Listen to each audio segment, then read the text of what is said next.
Welcome back to Braintree Today. I'm Martha Konstandinidis and you're watching BCAM TV. Today we're proud to bring you our 200th episode of Braintree Today.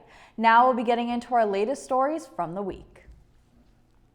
A week after the 7.8 magnitude earthquake, Turkey and Syria are still dealing with the aftermath. Currently, over 41,000 people have died and tens of thousands have been injured. In Turkey alone, more than 35,000 people have died, making the quake one of the deadliest in the country's history. United Nations Aid Chief Martin Griffith said during his visit to northern Syria that the rescue phase of the earthquake response will soon come to a close. A total of 58 interagency UN trucks carrying food and other aid items have crossed into the two countries since Thursday. The head of Istanbul Social Services is pleading for more donations following the deadly earthquake that struck the region. Turkish police have also arrested 14 people and shut down 41 phishing websites that have been suspected of sharing false information regarding the earthquake. A high-altitude object was shot down near Lake Huron on Sunday afternoon, making it the fourth unidentified object shot down by the U.S. military in just the last week. On Saturday, an unidentified object was spotted and downed over northern Canada just one day after another object was shot down over the Alaska airspace. Last weekend, a Chinese surveillance balloon was taken down off the coast of South Carolina. There are no current signs that are leading officials to believe the unidentified objects have any connection to China's surveillance balloon. Regardless, national security officials across the country continue to remain on edge. We'll bring you more updates on this as more information becomes available. According to a recent study, COVID-19 has become the 8th most common cause of death among children in the United States. The report found that there were 821 COVID-19 deaths in the 0 to 19 age group during a 12-month period from August 2021 to July 2022. That death rate ranks 8th compared with the pre-pandemic 2019 data. The researchers wrote that COVID-19 deaths displaced the flu and pneumonia, becoming the top cause of death caused by any infectious or respiratory disease. Researchers say that the cause could be that children are less vaccinated than any other age group in the United States. According to the CDC, more than 90% of children under 5 are completely unvaccinated. Although the state is not reporting daily COVID-19 health trends anymore, the Mass DPH is still monitoring and reporting health trends on a weekly basis.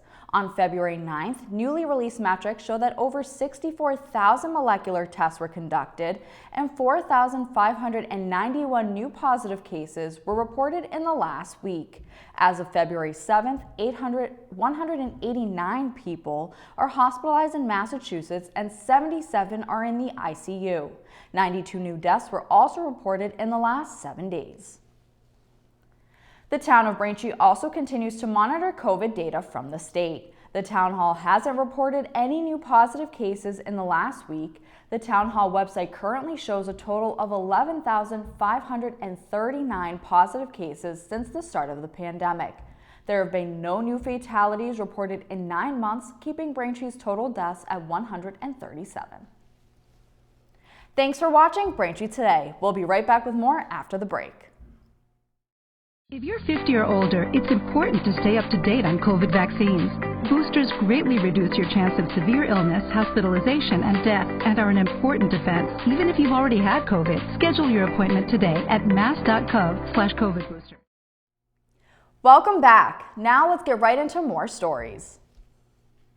The State Attorney General's office said the GTA company and its president Gregory T. Antonelli will pay up to $225,000 after conducting illegal work on asbestos water mains in the town of Braintree. According to a lawsuit filed in July, the Everett Construction Company violated the state's Clean Air Act and Solid Waste Management Act when they removed and demolished asbestos-containing municipal water pipes without complying with the required asbestos abatement work practices.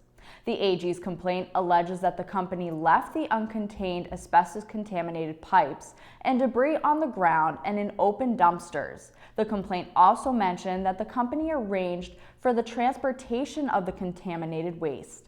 Officials said GTA and Antonelli will pay up to $225,000 in civil penalties, $50,000 of which will be suspended pending compliance with the settlement.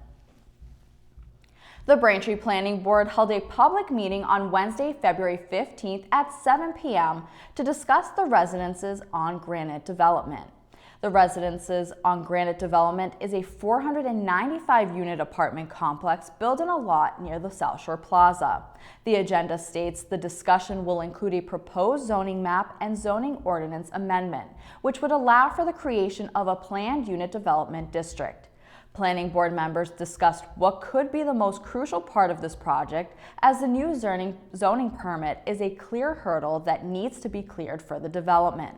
You can watch the meeting on BCAM TV's government channels, Comcast Channel 8 and Verizon Channel 26, or on our YouTube page at youtube.com/BCAMTV. Braintree school officials are preparing backup plans for a possible delay in completing the new South Middle School. School Superintendent James Lee said the construction of the new middle school is on schedule, but the project is at the mercy of global supply issues. The installation of electrical switch equipment to supply power to the building is a major concern. Lee said a couple of months would be needed for renovations and asbestos abatement work on the current South building to prepare it for the new use. Grade 5 classes from the Highlands and the Liberty schools are scheduled to move into the new South Middle School in September. The backup plans include moving pre-K and kindergarten classes into the Old South Middle School along with the school administration offices. Special education classes would be moved into the Liberty and Highlands schools. Lee said that if the opening of the new South Middle School is delayed, everyone can stay where they are. The school committee will hold a public forum on the recommendations on March 6th at the East Middle School. This meeting can be seen live on BCAM TV's government channels, Comcast Channel 8 and Verizon Channel 26, or on our YouTube page at youtube.com/BCAMTV. A multiple vehicle crash at 485 Granite Street last week resulted in serious traffic issues and sent many people to the hospital. Braintree police said that 2 cars were involved in the Thursday evening crash around 6 p.m. All 3 occupants involved in the crash were transported to the hospital with non-life-threatening injuries.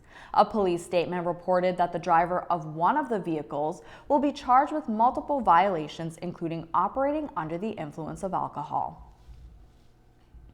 Braintree Recycling and Trash released an article reminding of a change in curbside trash and recycling collection for Braintree residents regarding disposal of mattresses and box springs. Due to new regulations from the Massachusetts Department of Environmental Protection, municipalities are no longer permitted to include mattresses and box springs as part of trash collection. Those items will now be collected by a separate truck so that their components can be recycled by a mattress recycling facility. Residents simply call Sunrise Scavenger a couple of days prior to their normal collection day to schedule pickup, which is the same procedure that residents use for disposal of appliances. You can call 617-361-8000. For more information on all curbside and recycling center services, you can visit braintreema.gov/recycling. Thank you for watching Braintree Today on BCAM TV. We'll be right back with more stories in the area. Every home needs a basic emergency supply kit. It should meet the unique needs of the people who live there. Your kit doesn't have to cost a lot. You probably already have many of these supplies, and you can get others at a discount store. Visit mass.gov/beprepared. Welcome back to Braintree Today. The $15 minimum wage that took effect on January 1st of this year has barely settled in. Now, a coalition has set its sights on making Massachusetts the first state in the country to move to $20 an hour. Members of the Raise Up Coalition, an organization made up of labor and community groups, are pressing lawmakers to support legislation proposing 4 annual minimum wage hikes to bring the standard rate up to $20 an hour by 2027. State Senator Jason Lewis, who filed a version of the $20 an hour bill, said, quote, "In 2018, when we passed the law to increase the minimum wage to $15 an hour, I think even then we knew $15 an hour would certainly help a lot of lower income families and households in Massachusetts, but that would still be below what's really needed for a living wage," end quote. Lewis's bill and a nearly identical bill filed in the House by Democratic Representatives Tram Nguyen of Andover and Daniel Donahue of Worcester call for raising the general minimum wage by $1.25 each year until it reaches $20 in 2027. The Internal Revenue Service suggests Massachusetts residents who got a refund last year under the 62F law should hold off on filing their 2022 tax returns while the IRS sorts out whether it's taxable. Massachusetts was one of 19 states that offered various tax refunds or relief last year. The Massachusetts refunds were issued under a little-known 1980s law, 62F, that says tax revenue growth in the state can't exceed the sum of wages and salaries of all state residents in a given fiscal year. The 62F refunds began going out to residents in November and were equivalent to about 13% of the previous tax year's liability. Keith Hall, president and CEO of the National Association for the Self-Employed, says following the IRS recommendations is key if taxpayers want to avoid having to amend a previously filed tax return. The 2022 federal income tax filing deadline is Tuesday, April 18th.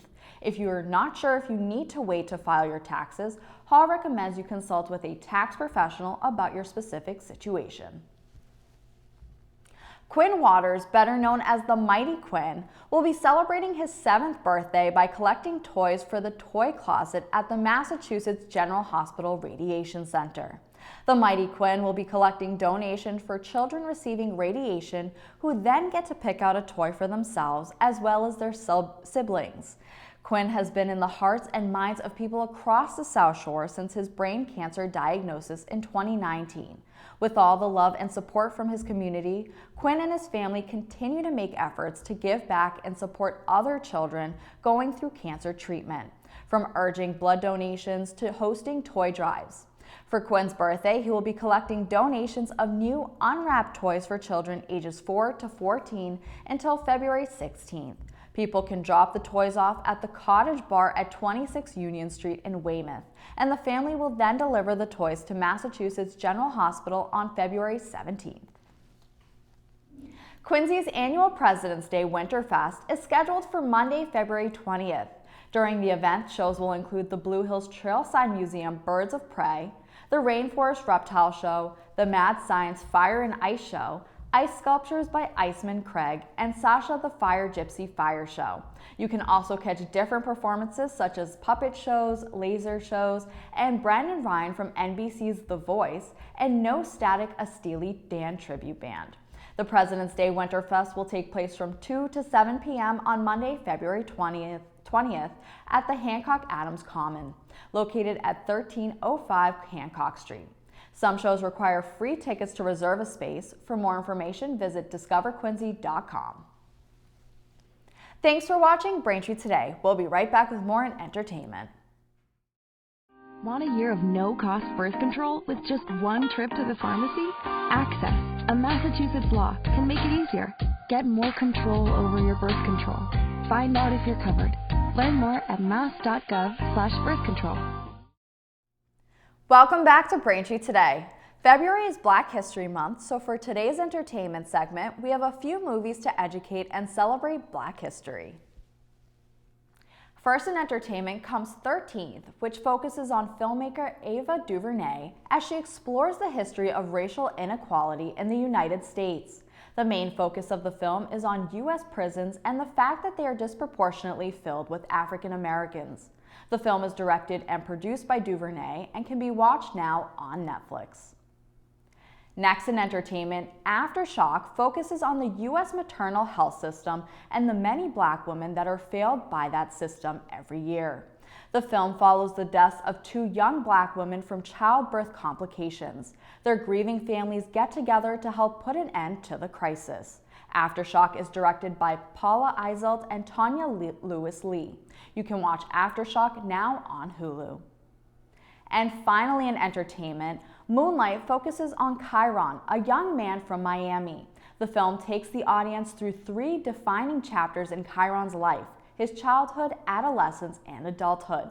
Chiron's struggle with his sexuality and identity leads him on a journey of self-discovery. Moonlight is directed by Barry Jenkins and is an Academy Award winner for Best Picture. You can watch Moonlight on Hulu and Paramount+. That'll do it for news today. I'm Martha Konstandinidis, and thank you for watching Braintree Today on BCAM TV.